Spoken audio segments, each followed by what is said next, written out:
لا الہ الا اللہ کا ترجمہ کیا ہے؟ کوئی معبود نہیں اللہ کے سوا. یہ ایک ہو گیا، ہم نے نفی کر دی. دوسرا ورڈ آتا ہے محمد رسول اللہ ہے. یہ اب اس کو ہم ملا کے پڑھتے ہیں محمد رسول اللہ. محمد اللہ کے رسول. کیا کہہ رہے ہیں؟ محمد اللہ کے رسول. پاسٹ میں تھے کہا میں نے. آپ ترجمہ کبھی کلمے کا یوں کرتے ہو محمد اللہ کے رسول تھے؟ نہیں. ہمارا ہر بچہ ترجمہ یہی کرے گا محمد اللہ کے رسول ہے. یہ اس بات کی علامت ہے کہ رسول آج بھی زندہ ہیں. میرے عزیزو، ہم مردہ رسول کو مانتے تو یہ کہتے وہ اپنے زمانے میں رسول تھے. جب کلمہ پڑھ رہے ہیں ہم اقرار کر رہے ہیں رسول ہیں، محمد اللہ کے رسول. حضور جب دعا کرتے تھے تو یوں کہتے تھے اللہ کی بارگاہ میں، اللہم لا تکلنی الی نفسی طرفۃ عین. اے اللہ تو مجھے میرے نفس کے حوالے ایک منٹ کے لیے بھی مت دینا، تو اپنی حفاظت میں رکھ. حضور جب یہ دعا کرتے تھے کہ مجھے میرے نفس کے حوالے ایک منٹ کے لیے، طرفۃ عین کہتے ہیں پلک جھپکنے کے برابر، اتنے ٹائم کے لیے بھی اے اللہ تو مجھے میرے نفس کے حوالے مت کرنا، تو اپنی حفاظت میں رکھ. سید الانبیاء جب یہ دعا کرتے ہیں تو اندازہ کرو اے مومنو، نفس کی تباہ کاریاں کیا کیا ہیں. یہ کتنوں کو ہلاک کر دیتا ہے، کتنوں کا عمل ضائع کرتا ہے، کتنوں کا ایمان ختم کرتا ہے. اب میں جو بات کہہ رہا ہوں وہ یہ توجہ سے سنو. یہ نفس امارہ جس نے شیطان کو بھی گمراہ کیا، شیطان کو بھی بہکا دیا، یہ نفس آدم کو سجدہ نہ کرنے کا جو غرور پیدا کیا، یہی نفس امارہ تھا. اس نفس امارہ کو اگر کوئی کنٹرول کرا سکتا ہے تو وہ ماہ رمضان المبارک ہے. بس یہی ہے رمضان کی فضیلت. رمضان المبارک اس لیے تمہیں دیا گیا کہ بڑی بڑی طاقتیں تمہارے نفس کو قابو میں نہیں کر پائیں گی، لیکن رمضان کے روزے تمہیں کنٹرول میں لے آئیں گے، کنٹرول میں لائیں گے. اب سمجھ میں آیا کہ روزے کیوں رکھائے جا رہے ہیں؟ ارے گرمیوں کی شدت ہے، ادھر حلق سوکھا جا رہا ہے، پیٹ سے لگ جاتا ہے. ان لوگوں کو پوچھو روزہ کیسا ہوتا ہے جو مزدوری کرتے ہیں، ان لوگوں سے پوچھو جو دن بھر کام کاج کرتے ہیں. میرے عزیزوں، روزے رکھنے کے بعد کیا رب تبارک و تعالیٰ کسی کو اس کی طاقت سے زیادہ تکلیف دینا چاہتا ہے؟ نہیں میرے عزیزوں، وہ رحمان ہے. اس نے جب تمہیں ماں کے پیٹ میں 9 مہینے رزق دیا تو کیا کائنات میں نہیں دے گا؟ تمہیں ماں کے پیٹ میں بھی رزق دیتا رہا. تم جب دنیا میں آئے، تمہارے ماں کے سینے میں خون سے دودھ کس نے بنایا؟ تمہارے رزق کا انتظام کرنے والا وہ خدا. اگر تمہیں حکم دیتا ہے کہ صبح سے لے کر شام تک بھوکے رہو تو یہ اس کا ظلم نہیں بلکہ یہ عین کرم ہے. اللہ تبارک و تعالیٰ کا رحم ہے تم پر کہ وہ مولا ہماری اصلاح چاہتا ہے کہ ہمارے اندر تقویٰ آ جائے، جسم میں بھی اور روح میں بھی. اب ایک اور بات میں آپ کو بتا دوں. میں نے ایک بات پڑھی تھی نفس کے متعلق، یہ نفس امارہ. اسی لیے امام غزالی رحمۃ اللہ تعالیٰ علیہ نے فرمایا اللہ کی جو مخلوق ہے وہ 3 طرح کی ہے. ایک فرشتے، دوسرے انسان، تیسرے جانور. یہ 3 الگ الگ قسم کی مخلوق ہیں کیونکہ اللہ تعالیٰ نے تینوں کو جو چیزیں دی ہیں ان میں فرق ہے. فرشتوں کو اللہ نے عقل دیا ہے، نفس نہیں ہے. نفس، شہوت، برائی کرنے کی خواہش فرشتوں کے اندر ہے ہی نہیں، وہ سوچ بھی نہیں سکتے برائی کرنے کا. فرشتوں کو اللہ نے عقل دیا ہے اور عقل عزت والی چیز ہے. اور جانوروں کو اللہ نے نفس دیا ہے، عقل نہیں. عقل والے نہیں ہیں جانور، عقل والے نہیں، لیکن نفس ہے، شہوت ہے. شہوت بھی ہے، نفس بھی. لیکن انسان ایک ایسی مخلوق ہے جسے اللہ نے عقل بھی دیا ہے، نفس بھی دیا ہے. مطلب یہ ہے کہ تمہیں اللہ نے ایک چیز فرشتوں والی دی ہے، ایک چیز جانوروں والی بھی دی ہے. دونوں تمہارے اندر ہے، عقل بھی ہے، نفس بھی ہے. لیکن امام غزالی فرماتے ہیں توجہ، جو بندہ نفس ہونے کے باوجود گناہوں سے اپنے آپ کو بچا لیا وہ بندہ فرشتوں سے بھی افضل ہے. کیوں؟ فرشتے اس لیے بچے ہوئے ہیں کہ ان کے پاس نفس ہے ہی نہیں، اور تم بچ رہے ہو تو کمال کی بات ہے. نفس ہوتے ہوئے بھی گناہ سے بچ گیا تو اس انسان کا مقام فرشتوں سے بھی اعلیٰ ہے. لیکن ساتھ ہی امام غزالی یہ بھی فرماتے ہیں عقل ہونے کے باوجود اگر گناہوں سے نہیں بچتا تو پھر وہ جانوروں سے زیادہ ذلیل ہے، کتے اور خنزیر سے بھی گیا گزرا ہے. کیونکہ جانور تو بیچارہ معذور ہے، اسے عقل نہیں ہے، نفس ہے. تمہارے پاس عقل ہے، اس کے باوجود حرام کاریاں کر رہے ہو تو جانوروں سے زیادہ گر گئے. فیصلہ تمہارے ہاتھ میں ہے کہ تم کون سی زندگی گزارنا چاہتے ہو. کون سی؟ کہ تم نفس کے پجاری بن جاؤ یا عقل کا صحیح استعمال کر کے فرشتوں والی صفات پر عمل کرو. عزیزان گرامی وقار، نفس اور عقل یہ جو دو چیزیں ہیں ان کو میں آپ کے سامنے تھوڑا سا کھول کر کے عرض کرتا ہوں. عقل جو ہے عزت والی چیز ہے، جسے بھی دی گئی ہے وہ عزت والا ہے. کیوں عزت والی ہے یہ عقل؟ پوری دنیا میں عقل کا ہی تو کمال ہے. جس کے پاس عقل ہے وہ بادشاہ ہے، جس کے پاس عقل ہے وہ لوگوں کو ہانکتا ہے، پوری دنیا کو ادھر سے ادھر کر سکتا ہے. عقل اور نفس جو ہے، نفس برائیوں کی طرف بلانے والا، عیاشی کی دعوت دینے والا، موج مستی کرانے والا اور اپنے آپ کو تباہ کروانے والا. اچھے بھلے نوجوان 25 سال کی کڑیل جوانی ہے، کون ہے جو انہیں نشے کے اڈے پر لے جاتا ہے؟ کون ہے جو ان کو تباہ و برباد کرتا ہے؟ نوجوان کو اچھی طرح سے معلوم ہے کہ میں کوکین، افیون، ہیروئن لوں گا تو میرے جسم کے ساتھ کیا ہوگا اسے معلوم ہے، لیکن اس کے باوجود عیاشی کروانا یہ نفس کی عادت ہے. کسی کے اوپر نفس غالب آتا ہے، کسی کے اوپر عقل غالب آتی ہے. عقل جس کے اوپر غالب آ گئی وہ اچھا آدمی ہے، نفس جس کے اوپر غالب آ گیا وہ شیطان کا پجاری ہو گیا، نفس کی سننے والا. اب یہ دونوں جو چیزیں ہیں میں بتاتا ہوں آپ کو. روایت میں ملتا ہے کہ جب اللہ نے عقل کو بھی پیدا کیا اور نفس کو بھی پیدا کیا تو اپنے سامنے حاضر کیا. عقل سے پوچھا کہ اے عقل بتا میں کون ہوں اور تو کون ہے؟ عقل نے کہا یا ربی انا عبدک وانت ربی، اے اللہ میں تیرا بندہ ہوں اور تو میرا رب ہے. عقل نے کیا کہا؟ میں تیرا بندہ ہوں اور تو میرا رب ہے. اللہ نے عزت سے نوازا، اقرار کیا نا بندہ ہونے کا. عقل نے اقرار کیا. پھر نفس کو بلایا، نفس سے پوچھا بتا میں کون ہوں اور تو کون ہے؟ نفس نے کہا انت انت انا انا، تو ہے میں ہوں. یہ غرور تھا نفس کے اندر، یہ گھمنڈ تھا نفس کے اندر کہ میں ہوں. نفس جس کے اندر غالب آتا ہے وہ آج بھی یہی کرتا ہے، میں ہوں. کسی کے سامنے کیا جھکنا ہے؟ تو حکم ہوا کہ اس نفس کو 100 سال جلایا جائے. 100 سال جلایا گیا، اس کو عذاب دیا گیا. نفس کو 100 سال بھگتنے کے بعد، آگ کی تپش بھگتنے کے بعد اسے پھر لایا گیا نفس کو. اللہ تعالیٰ نے پوچھا اے نفس بتا میں کون ہوں اور تو کون ہے؟ نفس نے کہا انت انت انا انا، تو ہے میں ہوں. غرور نہیں ٹوٹا، گھمنڈ نہیں ٹوٹا. حکم ہوا اللہ کی طرف سے فرشتوں کو، اس نفس کو اب 100 سال تک بھوکا اور پیاسا رکھا جائے، کوئی چیز نہ دی جائے. اسے سخت سزا دی گئی. بھوک اور پیاس کی نفس کو کوئی چیز نہیں دی گئی. 100 سال کے بعد پھر اس کو حاضر کیا گیا، پوچھا گیا بتا کون ہوں میں؟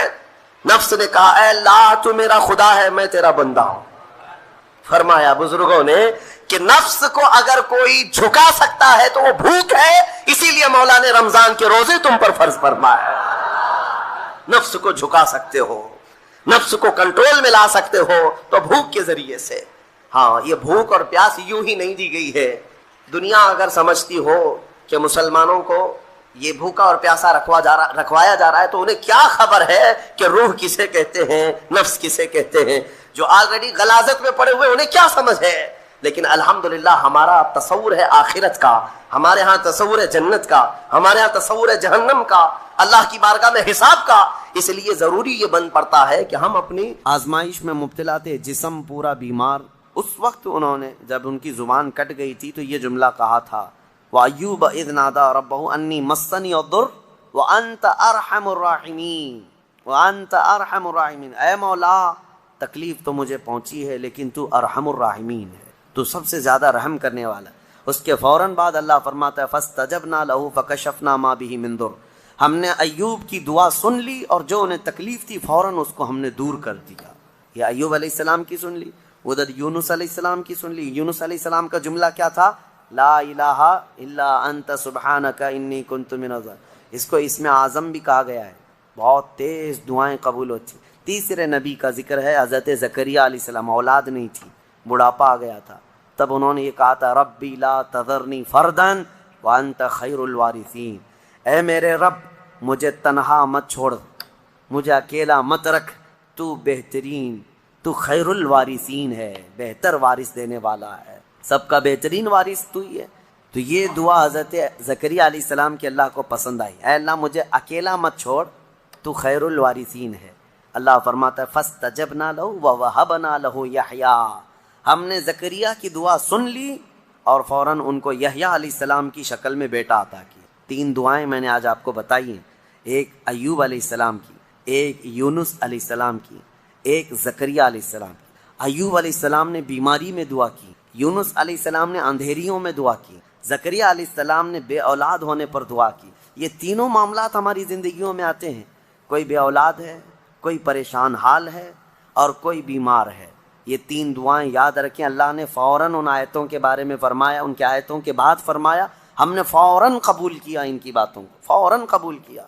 یقیناً اللہ تبارک و تعالیٰ آج بھی قبول کرنے والا ہے۔ اور ایک آیت اللہ تعالیٰ نے اس بارے میں ارشاد فرمائی، مولا کریم فرماتا ہے کہ یہ سب نبیوں کے ذکر کے بعد یہ سورہ جہاں ختم ہونے کو آیا، آخر میں جہاں سورہ ختم ہونے کو آیا، اخیر سورے میں رب تبارک و تعالیٰ آخری نبی کے بارے میں فرماتا ہے، وَمَا أَرْسَلْنَاكَ إِلَّا رَحْمَةً لِلْعَالَمِينَ، محبوب ہم نے آپ کو سارے جہانوں کی رحمت بنا کر بھیجا ہے، رحمت بنا کر بھیجا ہے۔ رحمت کا مطلب کیا ہے؟ رحمت جس کے ذریعے سے خوشیاں ملے، جس کے ذریعے سے مشکلات حل ہوں، جس کے ذریعے سے اللہ تعالیٰ تمہاری مصیبتوں کو دور کرے، وہ رحمت ہے۔